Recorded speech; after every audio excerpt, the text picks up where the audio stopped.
Sebuah hadis yang sahih diceritakan tentang orang yang paling terakhir keluar dari surga, dari neraka, terakhir penghuni surga. Dia akan keluar dalam kondisi tubuhnya hangus, setengahnya keluarin asap. Berdiri jatuh, berdiri jatuh. Begitu terus sampai dia jauh dari neraka. Setelah jauh dia mengatakan, segala puji bagi Allah yang selamatkan aku dari kamu. Dia pikir masih ada di neraka selain dia. Ini di neraka ada orang kafir, orang musyrik, orang munafik yang kekal. Dia sendiri ini ahli surga, tidak ada. Orang semua ahli surga sudah masuk ke surga ini. Tentu teman-teman jangan jadi orang ini, jadi orang yang pertama masuk surga dari awal. Ini mampir neraka dulu nih ya. Tapi subhanallah, dia dengar bagaimana nikmat terendah di surga ini. Orang ini jalan, kemudian setelah dia jauh dia mengatakan, ya Allah selamatkan aku dari neraka itu. Maka Allah selamatkan dia, dia mengatakan, segala puji bagi Allah yang selamatkan aku dari kamu. Kemudian Allah dari jauh lihatkan dia pohon, nggak ada apa-apa, pohon saja. Selama ini ribuan tahun semuanya api, siksaan ya, yang dicincang, yang dibakar, yang ini, yang itu, segala macam. Maka kata dia waktu lihat pohon itu, ya Allah saya ingin pohon itu. Bagaimana sih kalau kita lagi panas terik matahari, kita ingin naungan di bawah pohon? Saya ingin pohon itu. Kata Allah, hai anak Adam, kira-kira kau minta yang lain enggak? Dia bilang, tidak ya Allah, saya tidak akan minta yang lain, pohon itu saja. Maka Allah bawa dia dengan suruh malaikat bawa ke pohon itu. Dia bernaung di bawah pohon itu. Kata Nabi SAW, dia kira dirinya orang yang paling besar nikmatnya pada Allah, dari Allah, karena pohon itu saja. Padahal orang sudah di surga semua nih. Setelah dia nikmati, Allah lihatkan dari jauh pohon, ada buah-buahannya, ada airnya. Tadi nggak ada itu. Maka dia tergoda, dia mau manusia, tapi dia malu sama Allah. Tadi sudah janji tidak mau minta. Lalu dia bilang, ya Allah, pohon dan air, saya tidak minta lagi. Kata Allah SWT, hai anak Adam, sudah janji tadi, ya Allah, pohon sama air, tidak minta lagi. Lalu dia kasih janji-janjinya sama Allah. Kata Nabi SAW, dia janji sama Allah, tidak akan. Baik, Allah antar ke pohon itu. Dia nikmati buahnya, dia mandi di airnya, segar. Dia anggap nikmat, dia adalah hamba Allah yang paling besar nikmatnya. Dari kejauhan setelah itu Allah bukain pintu surga, gerbangnya, kecium bau wanginya. Dia lihat orang pakai baju sutra, dayang-dayang, pohon-pohon yang indah. Dia mau minta sama Allah, dia malu. Sudah janji tadi. Tapi ini surga. Kalau dia bilang, ya Allah surgamu, saya nggak minta yang lain. Kata Allah, hai anak Adam, nggak ada yang memuaskan kamu. Apa kau mau aku berikan kamu seperti yang dimiliki oleh raja terkaya dunia? Sekarang saya akan masukkan kau ke surga nih, surga permintaanmu. Tapi aku kasih kamu yang seperti dimiliki raja terkaya dunia. Tahu siapa nih teman-teman?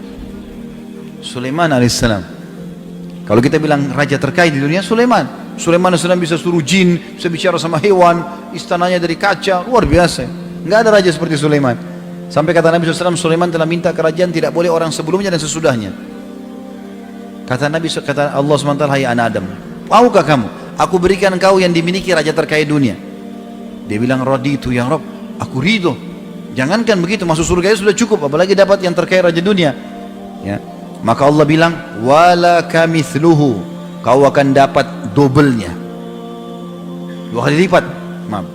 Lalu dia mengatakan, raditu ya Rabb, aku ridho hai Tuhanku. Allah lagi bilang, wala kamithluhu, kau akan dapat lagi yang dobelnya. Terus saja dia mengatakan raditu, Allah juga mengatakan, dan kau akan dapat semisalnya sampai 10 kali lipat. Saking gembiranya dia mengatakan, engkau adalah hambaku dan aku Tuhanmu ya Allah. Dia balik karena bahagianya dia. Jadi teman-teman, surga yang dijanjikan ini depan mata. Ada orang mati syahid di perang Khaybar. Orang ini baru masuk Islam, baru syahadat. Rupanya waktu Nabi SAW dengan 1399 pasukan beliau, 1400 dengan beliau SAW mengepung benteng, berhasil menembus benteng Yahudi. Ada 9 benteng, ada yang pertama tembus. Lalu Nabi SAW bagi-bagi harta rampasan perang. Rupanya orang ini pantau peperangan Nabi SAW. 40 hari dia lihat tiap hari peperangan Nabi. Maka dia tertarik lihat Islam. Orang sholat, baca Quran. Dia orang Arab, dia ngerti Al-Quran, bahasa Arab. Dia tertarik. Setelah Nabi SAW menang, dia datang kepada para sahabat tanya, ini agama apa kalian ini? Kata dijelaskan oleh para sahabat, ini agama Islam, di bawah itu adalah utusan Allah gini-gini. Dia tertarik, dia mau masuk Islam. Kata para sahabat, langsung aja ke Rasulullah SAW di depan tuh. Nabi SAW lagi bagi-bagi harta rampasan perang. Setelah dibagi-bagi atau sementara dibagi-bagi, orang ini mengatakan, ya Rasulullah, saya seseorang dari suku Arab Badui, tertarik dengan agama Islam, saya ingin masuk Islam. Kata Nabi SAW, baiklah.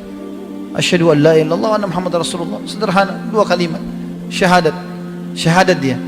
Lalu kata Nabi SAW kepada orang yang sedang membantu beliau bagi-bagi harta rampasan perang, kasih juga orang ini.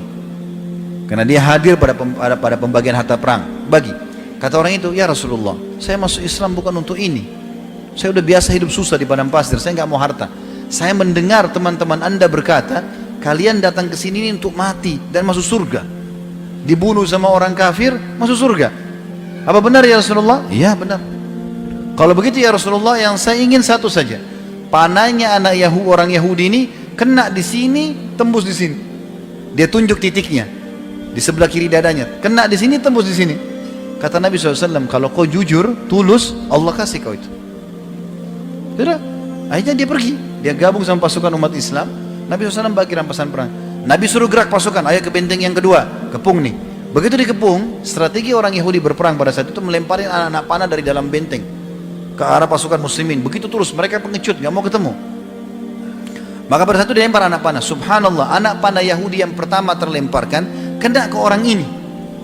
Dan uniknya, kena di titik yang dia tunjuk. Di sini, tembus di sini. Mati dia, jatuh. Terbunuh. Nabi SAW melihat ada orang terbunuh, karena orang semua tidak mati kecuali dia. Ya tinggal dia yang jatuh. Yang lain kena pas pakai perisai tertahan, orang ini mati. Kata Nabi SAW, huwa, apa ini orang tadi nih yang tadi baru masuk Islam? Kata para sahabat, iya Rasulullah. Kata Nabi SAW, subhanallah, maha suci Allah yang membenarkan janjinya. Dia baru minta, Allah kasih, dan di titik yang benar yang ditunjuk, gitu kan? Lalu apa kata Nabi SAW? Siapa yang ingin melihat penghuni surga yang belum pernah sujud sekalipun, ini orangnya. Tidak pernah sholat ini, baru syahadat mati. Dan mati syahid. Dan dia ikhlas. Ya? Maka dia masuk surga. Lalu apa kata Nabi SAW? Ini wasiatnya, ini penutupan bahasan kita. Apa kata Nabi SAW? Ingatlah, sesungguhnya surga seseorang diantara kalian lebih dekat daripada tali sendalnya. Azan, sholat, ada orang tua, bakti, ada celengan masjid, sedekah. Itu aja kok, amal-amal soleh yang sudah kita tahu. Itu, mati masuk surga. Lebih dekat dari tali sendal, kata Nabi SAW. Ini orang ini syahadat mati, masuk surga. Dan ingatlah, seseorang di antara kalian lebih dekat dengan nerakanya dari tali sendalnya. Hati-hati. Ke diskotik, mabuk-mabuk, ke karaoke, keluar tabrakan mati. Masuk neraka. Lebih dekat dari tali sendalnya. Dan ingat teman-teman, orang yang baik, orang yang soleh, Allah buat manusia suka. Allah suka dia, dikasih pahala banyak.